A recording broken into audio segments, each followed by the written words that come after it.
So hello everyone, welcome to the pricing session today. My name is Chris, I am part of Valueships, boutique pricing consultancy, and today I will tell you the truth, or at least I will try, tell you the truth about B2B SaaS pricing in French. So let's start from the beginning. Why do we focus on pricing, right? So we all here share, as a companies, we all share one common goal, right? Profit. And when you think about profit, it comes down to the profit equation that in order to increase your profit, you have actually four options, right? They are mutually exclusive, collectively exhaustive. So first thing, it's price, right? So you can work with your price. The other one is a unit, is a volume. So everything what you are doing with sales, with marketing, minus fixed costs and variable costs. So why we are talking about pricing? Let's imagine, or let's try to understand how pricing can actually influence our profit.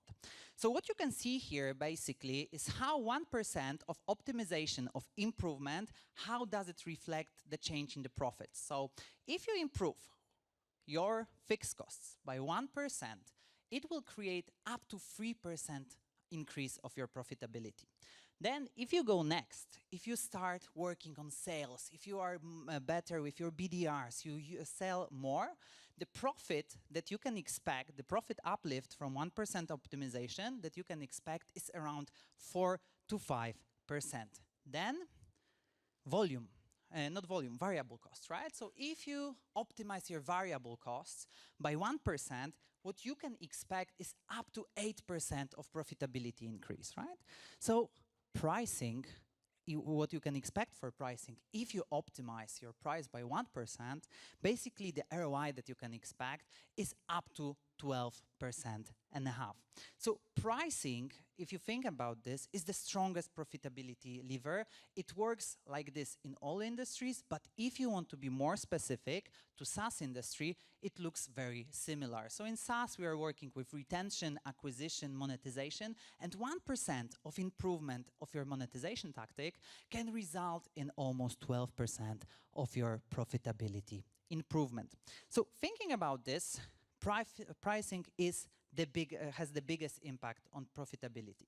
So in order to tell you the truth about the pricing, I wanted to ask you, or I started to trying to understand how actually, how the French market is doing. So in order to tell you the truth, basically, what we did, we took 2,147 B2B SaaS companies in French.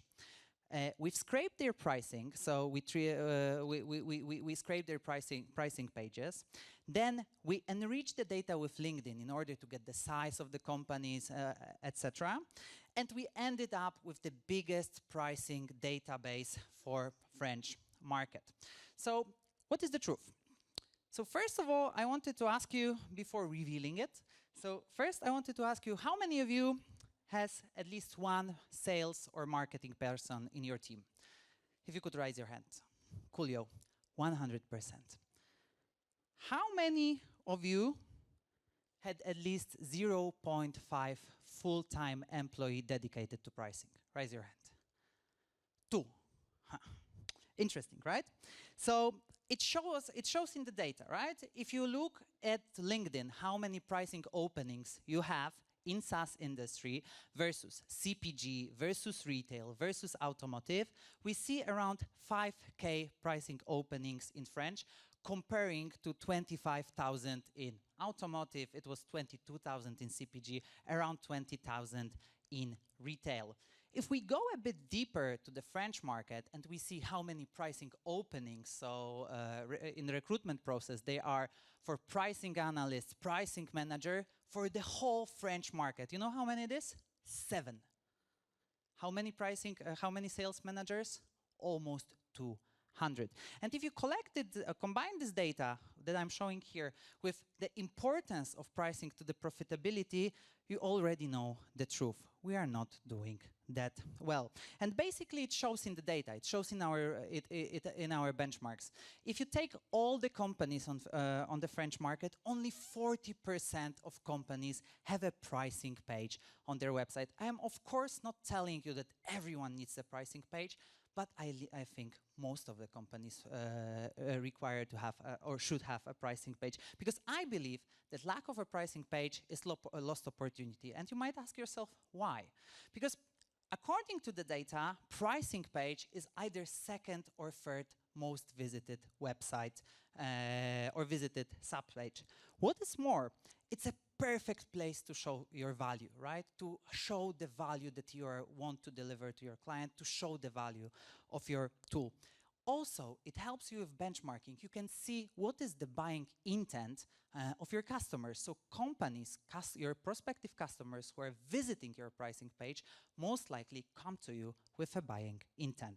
What's more, the companies who are having a pricing page, 80% of those, they do have a transparent pricing, which is great.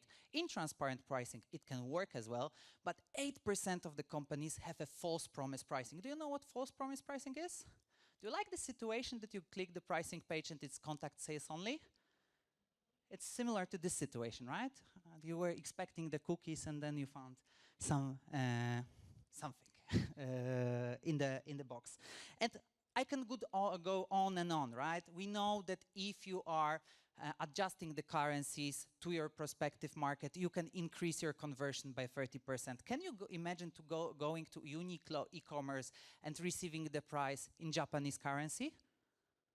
So if you're selling outside of EU, why you're only giving euro prices, right? Doesn't make sense. Also, showcasing monthly plans as first rather than yearly plans. You should anchor the lower prices, so you should show the yearly plans, yearly prices first. And, you know, I could go with this, but to be very honest, we are very immature industry as a SaaS, right? If you compare us to CPG, if you compare us to retail, retail has been here for like 10,000 years, right? Automotive has been here for like 80 years. So if you look at the growth curve and how many companies were established since 2000, you can get the feeling that yes, we can catch up. It's normal. We are immature. And the rest of the presentation is about actually how we can catch up. So thinking about this, the first thing that I would recommend to you is differentiation. So start differentiating your pricing a bit more. If you think about this, your customers have different price sensitivity, right? You do have customers who are we all have this one colleague, right? Oh no, this is too expensive. Let's check it somewhere else, right? So there are very price-sensitive customers, and those are your budget customers. You might not see it here, but those are your budget customers. Then you have a standard segment, so people who will check the competition, but at the end, they are not that sensitive. And then you almost, or most likely, you also have this one colleague who is, yeah, whatever, let's just buy it, right? So those are customers who are not sensitive to price at all. And if you think about this, and if you think about comparing or looking at the different industries already, they are already leveraging this technique, right? If you look at Citroën, there is a DS for premium segment, and they are also capable of selling to the standard segment and to the budget segments. If you go even deeper, Moët Chandon is doing the same, right? So this is a premium product, but also they take care of customers with a very high price sensitivity, so the cheapest Moët Chandon for 50 euros, and then the most expensive available in the shop, not the custom ones, of course, goes up to 341, at least to my knowledge. So if we are looking at the French market, this is the average prices in good, better, best French pricing. So what you can see on the left-hand side, the cheapest plan on average costs $75. The median price for the medium or for the average price of French SaaS pricing is around 132, and the average maximum price is 214. So on the high level, we're quite nice in the differentiation, one could agree. But if you go a bit deeper, you can see that there are different paces for the different industries. So if you see spikes in this chart, those are the industries who are leveraging, exploiting call value metrics and differentiation quite well. So if you are in AI software or if you are in marketing and you don't have enough differentiation, you need to catch up because most likely you are losing pricing game with your competitors. If you are here, so all the industries that are indicated right, if you will start differentiating more, most likely you can get ahead of your competition. So this is what you can do. And the big question is how to do it, right? So fortunately, there is plenty of primary of a research and plenty of techniques that you can leverage in order to understand what is the pricing corridor. So what you can see here, this is a price sensitivity meter. This is a research technique where we are asking prospective users the 4 questions. Like, I will not read all of them, but what you can see here, this is the pricing corridor for your software. So in this case, it was for from 49 to 99. So this is the corridor that you should leverage. This is the prices from 49 to 99 that you should leverage. And then you can go even deeper. This is what you can see here. Those are the pricing thresholds. So on the vertical axis, you can see the conversion. On the horizontal axis, you can see the price, at which price your users will convert. So you can see that at the 49, around 60% of the users will convert. So this is your first price for the cheapest plan. Then around 149, around 30% of users will convert. And then at 300, around 15% of users will convert. So you need to adjust your pricing. You need to adjust your plans in order to actually reach those 3 price tags. Second one, beyond differentiation, is expansion revenue. So I told you about the pricing thresholds. The big question now is, okay, so how to differentiate, how to choose what features should be in which plan? So first of all, there is a matrix. It shows, I'm a consultant, so I'm thinking in 2 dimensions only. So when you think about this, this is the matrix of the preference and willingness to pay. So surprisingly, not everything that your users prefer are the things that they are willing to pay for. Seems obvious, but not for everyone. So the features that have a high preference, so people would like to have them, and high willingness to pay, people would like to pay them, those are your differentiations. And then back to other industries. Do you know what that is? This is an alarm in the car, right? So alarm in the car is a type of feature from the automotive industry that have very high preference. Everyone would like to have an alarm, but the willingness to pay is quite low. You will not buy a car, or you will not pay extra for a car because it has an alarm. It doesn't make sense. So most likely alarms are the features, like in terms of automotive industry, that should be distributed evenly at your plants. Cars do not differentiate by alarms. They differentiate themselves by engines. So engine, a lot of horsepower, stuff like that, those are the features that have high preference and high willingness to pay, differentiators. And no matter if you have 100 horsepower or 500 horsepower, in both of the cars, you can have a leather seats. You can have a leather seats. So those are typical add-ons, right? So things that you should, that enable you to monetize your users extra. And at the end, it's an undercarriage, right? So you need an undercarriage in your car. Nevertheless, you will not promote it too much. So the reason why I'm telling it to you, if you put your features randomly, this is an example from one of our clients, and every dot is a feature, and on the top you can see what plans the feature were in. Right? So those were that was the situation when we arrived. So what we did, we ran a survey and put the features on the matrix, and it turns out that our client want to achieve expansion revenue with offering basic features in a pro plan. So how you incentivize your users to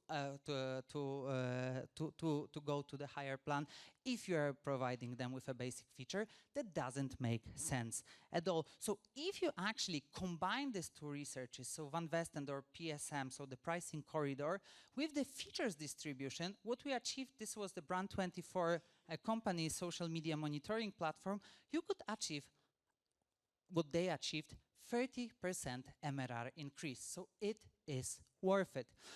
Other than that, you might ask yourself, okay, so if most of the industry in France are not that great in the differentiation, maybe at least we're doing quite well in an add-ons policy.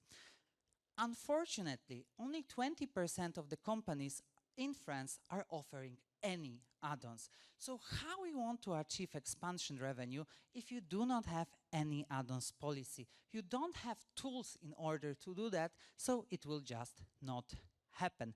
By the way, can you imagine going to Leroy Merlin and not having an upsell on the at the cart? Not really, right? If you buy and if you put something in your cart, Leroy Merlin will attack you with cross-sell opportunities. We don't have this in SaaS at all because only 20% of the companies are offering any add-ons. So going back or moving forward, there's the third thing that I think it's worth to start with while optimizing your pricing strategy. So it's a GTM motion. So it's a session on its own. Most likely you could go like for 1 hour talking about GTM today. Nevertheless, I wanted to give you 2 insights from our report. So first of all, when we are doing GTM, when we are entering new markets, we frequently think in terms of a freemium, right?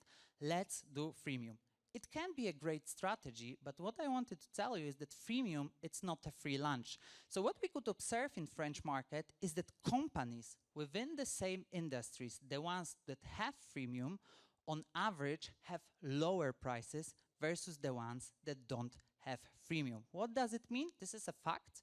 The hypothesis behind this is that if you give something for free, you deteriorate perceived value of your product. So what I wanted to say is that freemium is a double-edged sword. If you start with freemium, most likely the willingness to pay for your tool will be lower versus if you didn't have a freemium. The second example for go-to-market that I wanted to mention, and we found out from our report, is custom plan. So everything, enterprise, contact sales. So you have free plans, and then you have, this extra plan for enterprises. So it works like freemium, but vice versa. What does it mean? It means that if you do have a freemium, most likely the willingness to pay for your tool is higher. And this is one more time the fact. So the companies that had custom plan on average were $24 more expensive. So if you are serving your customers, if you are serving an enterprise use case, make sure to inform your customers about it, because most likely they will be more prone to buy more expensive plans if you just put this information on your website. So summing it up, I think that if we were to change the situation, and to be very honest, it's not France only, right? This situation we're benchmarking region by region, and it's a notion that we can see more or less in every country. But if you want to change this situation, if you want to go ahead of your competition in other countries, first one, differentiate. Do surveys, understand the willingness to pay, try to address different pricing sensitivities. The second one is expand. Think in terms of expansion revenue. It's the easiest revenue that you can get. Your customers who bought your software are already your advocates, so it will be much easier to sell something extra to them. And then think about go-to-market. Remember, freemium is not a free lunch. Custom increases willingness to pay for your software, so make sure to address it in your pricing strategy. So at the end, if you have the feeling that it's too early for you, we don't see any correlation between price advancement and the size of the company. So you can start now, no matter if you're a 2-people company or 1,000-people company, most likely it will be efficient for you. So if you want to get more insights, there are an offline version of our report in front of the main stage. The digital copy is there. It's for free, but it costs you an email. And if you want to get insights about the pricing, I publish quite a lot on LinkedIn, so feel free to connect. I have 10 more seconds. Thank you very much.